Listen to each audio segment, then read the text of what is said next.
Allez, bonjour à toutes et à tous, très heureux de vous retrouver. On va se faire un petit tour de l'horizon cosmologique de la bourse ce matin. Les cryptos, les marchés, blablabla, les FOMC, enfin les minutes de la Fed ce soir. Est-ce que c'est important, pas important? Comme d'hab, je vous dis, ne sombrez pas dans les éléments subjectifs. Donc, c'est vrai que les éléments vous y poussent le plus souvent, que ce soit la presse financière de bien piètre qualité depuis des années, et ça ne s'améliore pas, aux pseudo-analystes, etc., et différents vendeurs de papier ou chasseurs de clics. Donc, regardez toujours vos graphiques, et à partir du moment où quelque chose dérive sur un débat philosophique ou subjectif, c'est que ça n'a rien à foutre dans votre trading. Donc si vous vous posez la question de savoir si le FOMC, enfin ou les minutes du FOMC sont importantes aujourd'hui, cherchez des marchés en range. L'hésitation se traduit toujours par du range. Donc, si on regarde le S&P 500, le FOMC, bon, ça n'a pas l'air de trop changer grand-chose à la musique. Si je regarde en horaire, ouais, je commence à voir des petits ranges qui se forment ici au sein de structures déjà pas très sexy. Donc bref, ça c'est du gros chaos, de grand n'importe quoi. Donc à partir du moment où on dézoome un peu, on retourne toujours malheureusement sur les mêmes conclusions, c'est-à-dire un marché qui tente d'accélérer alors que la tendance est mature sa mère. Il n'y a pas la moindre volatilité en hebdo, ce qui veut dire que cette situation peut durer encore quelques semaines, mais que tôt ou tard on va s'en manger une et que ça va faire tout drôle. Voilà un peu la conclusion. Donc attention aux risques baissiers, mais attention à ne pas chercher à les anticiper. Égal CQFD, toujours la même conclusion. Donc, ce n'est pas les minutes de la Fed qui vont échanger quoi que ce soit. Là où elle m'intéresse par contre, c'est toujours regarder le dollar. Là où on a effectivement un peu d'hésitation à plus court terme sur les UT Daily, et où cette hésitation donc se catalyse là encore une fois par des squeezes, mais on a encore suffisamment ici de lecture cyclique et on a beaucoup plus d'éléments ici qui sont beaucoup plus favorables à la baisse, ne serait-ce que les moyennes, la borne de volatilité mensuelle au-dessus de nos têtes. Donc, sur le dollar, c'est là qu'il y a des gestions du risque plus baissières, donc c'est là qu'il faut regarder, et non pas les minutes de la Fed ce soir. Donc regardez simplement le dollar, c'est là que c'est important. Tout ce qui est autour de ça, les taux à 10 ans, le machin, c'est de l'incertitude à son possible. Ici, les ranges sont matures et je doute clairement que les minutes de la Fed changent quoi que ce soit à cette structure de range en place depuis pratiquement un an. Donc, on est dans la partie haute sur les taux. Attendez-vous à ce que ça retrace. Donc, qu'est-ce que ça donne ? Des taux qui rebaissent et un dollar qui baisse. Eh bien, normalement, c'est pas très favorable pour quoi que ce soit. Parce qu'en gros, les deux se contredisent. Vous avez une baisse du dollar qui soutient les valorisations en dollars, donc les actions, et vous avez en même temps une baisse des taux qui traduit une tension sur les actifs risqués, a.k.a. les actions. Donc, ça va devenir très compliqué. À mon avis, dans ces environnements-là, les trades qui marchent le mieux sont des trades value ou cycliques. Donc, effectivement, regardez les composantes cycliques du marché, type marché massacré comme les secteurs de l'énergie, etc. Ou tout ce qui va être retailers et trucs du style. À mon avis, c'est des actions qui risquent de pouvoir profiter dans les prochains jours ou semaines. Évidemment, tout le reste de la cote sera probablement en range. D'accord ? Donc, restez prudent sur les actions, ça reste toujours le message, mais pour l'instant, tout ce qu'on voit sur la dynamique présumée taux-dollar laisse à penser qu'il n'y a pas réellement de cataclysme à venir sur les actions dans l'immédiat, mais bien toujours la persistance de cette situation merdique qu'on voit sur le S&P 500. Pour ce qui est du WTI, on s'en cogne complet, pas de lien évident avec les minutes du FOMC. Alors, on pourra éventuellement regarder la réaction des métaux, mais bon, j'ai pas l'impression qu'il se passe grand-chose. Apple, tant que ça ne baisse pas en dessous le niveau qu'on est revenu évidemment sauvé hier à 179,28, qui est l'ancienne troisième borne de range, de cette valeur, tant que ça ne bouge pas là-bas, ne cherchez pas à compliquer la musique. Par contre, si ce soir on clôture sous ce niveau, ça sent mauvais.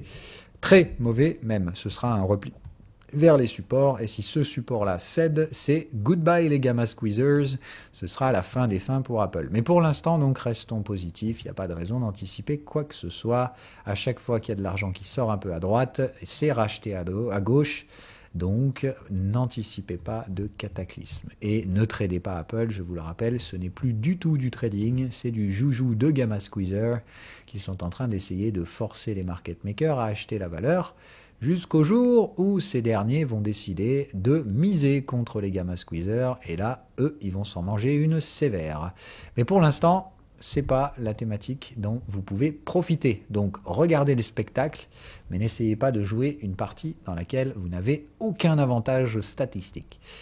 Côté cryptocurrencies, si on a effectivement une baisse du dollar qui se met en place cet après-midi, dans les prochains jours, attention, le FOMC risque surtout, les minutes, risque surtout de catalyser un peu de volatilité à court terme, mais pas nécessairement une décision le jour même.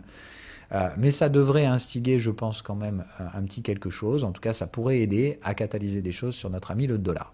Si tel était le cas, est-ce que ça pourrait enfin soutenir le Bitcoin ?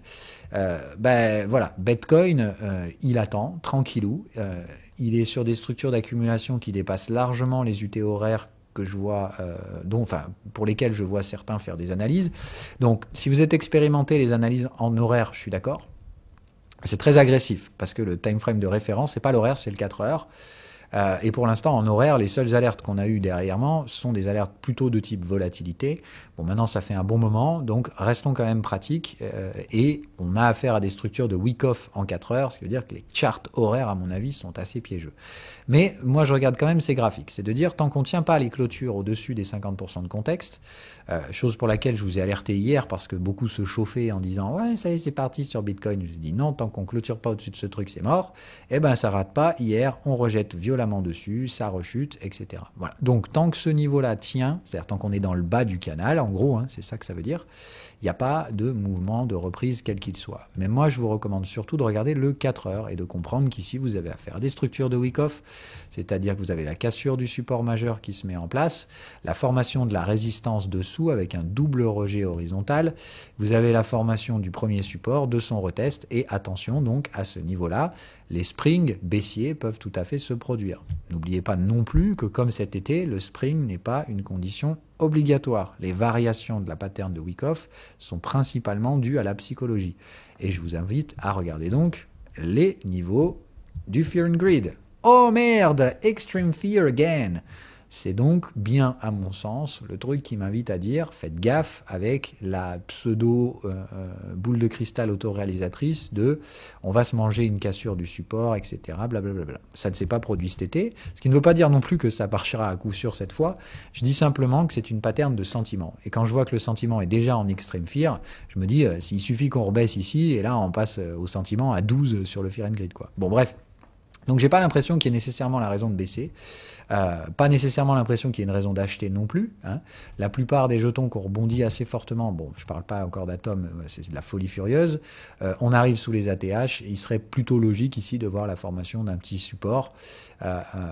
Les supports à retester, hein, si jamais ça rebaisse, se trouvent plutôt vers 35 et 32. Donc voilà, encore une fois, attention, ça peut rebaisser assez fortement ces trucs-là.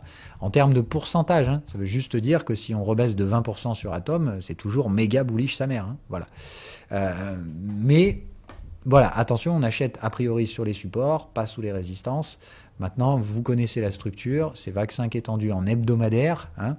VAG 5 étendu, en général, c'est justement stupide, excessif, etc. D'où l'intérêt de dire, voilà, Atom, il fallait vraiment les acheter sur les gros supports. Et maintenant que ça monte, il faut comprendre que vous ne pouvez pas acheter sous résistance, mais qu'il n'y aura pas forcément de repli sur support également. Ça peut et ça risque d'être excessif. Et vous ne pouvez pas prendre ça pour argent comptant non plus. C'est ça qui est vraiment gênant dans ces structures. Elles sont principalement basées sur la psychologie. Et la VAG 5 étendue constitue une psychologie assez spéciale qui est que tout le monde est supposé se rendre compte en retard de l'intérêt de ce qui se passe. Autrement dit, il y a un attrait sur la demande extrêmement fort dans un supply normalement relativement limité. Je ne veux pas mentir, hein, d'accord, j'avais déjà parlé de ça il y a pas mal de temps, c'est exactement ce que je vois aujourd'hui. Tout le monde est en train de se dire « Oh putain, mais en fait, Atom, c'est génial !» Et évidemment, il n'y a pas grand monde qui vend. Hein. Moi, le premier, Atom, j'ai dit, je lâche que dalle avant 100 $. Donc, voilà, il y a probablement pas mal de gens qui sont comme moi, qui les ont, ces atomes, et qui ne veulent pas les lâcher. Alors oui, certes, il y a une composante légèrement inflationniste sur Atom, Mais n'oubliez pas que cette inflation, ceux qui la perçoivent sont ceux qui stake. Donc, autrement dit, c'est QFD. C'est les gens qui possèdent les jetons qui décident à quel moment ils vont les donner à ceux qui les veulent à tout prix aujourd'hui, alors que la demande monte fortement. Donc, attention aux catalyseurs de prix. Je rappelle que le prix, c'est offre et demande. Et si la demande est aussi forte que je le vois en ce moment et qu'elle continue de s'intensifier due à la structure de vaccin qui est tendue, la question, c'est à quel prix ceux qui possèdent l'offre vont commencer à relâcher les jetons. À mon avis, sous l'ancienne résistance de l'ATH, certaines personnes relâchent une partie de leurs jetons, comme je l'ai fait par exemple hier, mais moi, perso, je fais des TP de 2 à 3% sur mes capitalisations en atomes. Donc, autant vous dire que j'en lâche pas beaucoup des jetons. Donc, possible que ça range un peu, parce que donc sous ces résistances, il y a quand même peu d'acheteurs, mais je doute que les niveaux de retracement soient très forts.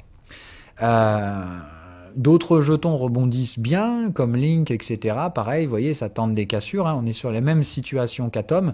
Donc attention, pour moi, Link, c'est la même chose.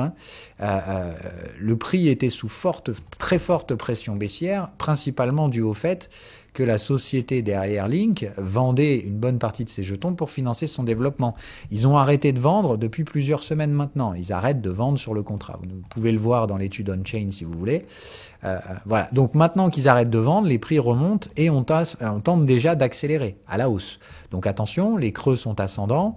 La dernière résistance sera très rapidement questionnée et elle se trouve au niveau des contextes. C'est une troisième borne. Donc si elle est cassée, tendance qui se réactive au-dessus. Bon, donc je pense pas que Link nous fasse une Atom nécessairement, mais c'est la même chose, d'accord ? Bien de comprendre que ici, les résistances réelles sur Link se trouvent relativement beaucoup plus haut que les prix actuels. Donc ça peut très bien accélérer fort, méthode Atom. Maintenant, attention à ne pas comparer ce qui n'est pas comparable, la structure de prix. Pour l'instant sur Link, il y a bien un overlap hebdomadaire, mais il n'y a pas de structure compatible avec une vaccin qui est tendue ici pour l'instant.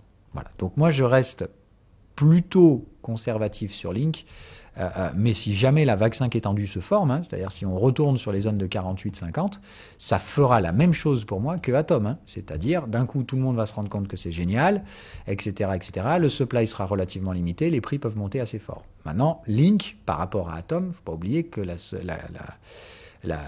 ne sais plus comment ça s'appelle, la Link Foundation, je ne sais pas quoi, enfin bref, je crois que c'est la team, détiennent encore une bonne partie des jetons. Donc là où Atom, la market cap est diluée, d'accord ? Donc ce sont les investisseurs qui contrôlent le prix. Là, ce n'est pas le cas. Dans Link, il y a encore, évidemment, si ça monte très fort, la probabilité de voir la société, enfin de voir les team members commencer à revendre des jetons Link pour freiner la pression spéculative, etc., etc. Donc, bon, ça, on aura le loisir éventuellement d'en reparler. Mais donc, faites gaffe à ces jetons crypto qui peuvent afficher des très gros gains très vite, tout simplement parce qu'ils se sont fait massacrer. C'est plus de dire que la plupart de ces jetons, ils devraient déjà être sous résistance parce qu'ils n'avaient rien à foutre à enfiler les supports sur ces zones-là. En attendant, la dominance Bitcoin chute donc. Moi, je vous le dis, ce qu'il faut regarder pour l'instant, c'est plutôt les actifs qui pourraient catalyser une baisse de la dominance, donc des alts majeurs qui pèsent lourd. Moi, je ne m'écarte pas du top 20 là pour l'instant. Et donc, essayer de trouver des situations techniques qui sont favorables à la hausse sur des jetons pas trop spéculatifs, donc des dossiers de bonne qualité, qui devraient normalement permettre timidement, gentiment, mais sûrement, parce qu'attention, on squeeze déjà le momentum ici, de jouer une cassure de cycle, c'est-à-dire l'absence de réponse acheteuse sur le support, qu'on a déjà testé 2 fois. On avait connu un gros rebond la dernière fois avec rejet de la cassure de la 3e borne. Pour moi, maintenant, tant qu'on se maintient sous 41% de dominance, il y a très très peu de chances qu'on ne continue pas en direction des contextes. La question, c'est le rythme. C'est de dire, est-ce que cette situation technique-là va créer un petit rebond technique ? Mais dans ce cas-là, tant qu'on reste sous 41,50, pour moi, il n'y a pas d'inquiétude derrière, mais le rebond reste possible. Mais je ne parierai pas là-dessus. Moi, j'ai plutôt l'impression que ce type de structures vont accélérer au sud par la non-réponse acheteuse et donc la cassure du cycle baissier, du cycle haussier sur la tendance daily.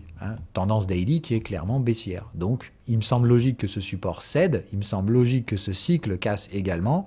Maintenant, c'est vrai qu'à court terme, j'y vais doucement. Mais donc, je résume, moi perso, je me concentre pour l'instant sur les jetons dans le top 20. Ce matin, celui qui m'a intéressé, c'est Solana, parce que ça fait des semaines que plus personne en parle, etc. Tutti quanti, Solana, c'est la fin du monde, c'est de la merde, tout ça, tout ça.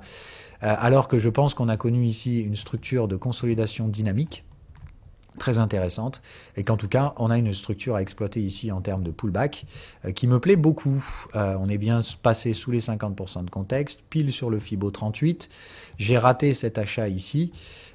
Aujourd'hui, le cycle vendeur est bien mature, bien terminé. Le momentum a déjà ici des sommets ascendants. J'aimerais bien, donc je paye en fait sur la trail line de momentum par anticipation d'un signal. Donc j'y vais tout doucement, on est bien d'accord.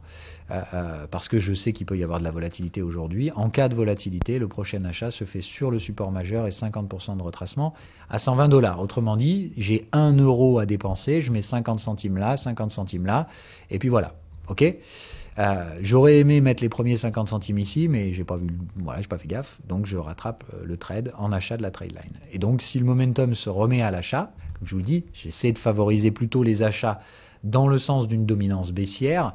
Je pense que Solana fait partie des candidats qui sont un peu oubliés ces dernières semaines et j'espère le retirer au moins au-dessus des 50% de contexte, voire au niveau du canal de tendance en daily. Donc j'aimerais bien tirer un Solana vers la zone des 220. Attention, il s'agit d'acheter un pullback ici. Donc ça veut dire que tout ce qui reste derrière, c'est un excès final. Il ne faudra pas être trop gourmand sur les targets. Moi personnellement, à partir de 300-320 $, je vendrai ces Solana. Voilà, c'est un exemple comme d'hab. Ne prenez pas par argent comptant, ne copiez pas bêtement des trades que vous ne comprenez pas, mais simplement non, vous exprimez comment je mets en place les stratégies, etc. Pour l'instant, ce dont je cherche à profiter, c'est d'une baisse de la dominance, ce qui veut également dire qu'on peut très bien avoir une baisse du marché crypto, et dans ce cas-là, Bitcoin se prend une douillasse plus importante. N'oubliez pas que la dominance est liée à la market cap. Donc il suffit que Bitcoin baisse de 5%, et il détruira plus de capitalisation que des altcoins qui pourraient perdre, eux, parfois plus de 10%. Voilà. Donc restons sages, restons patients. Ça peut encore largement enfoncer du support sur la marché crypto, tout comme justement une petite détente sur le dollar et un reverse, peut-être catalysé par les minutes de la Fed ce soir, pourrait sans problème donner enfin un nouveau souffle à nos cryptocurrencies. Bye bye!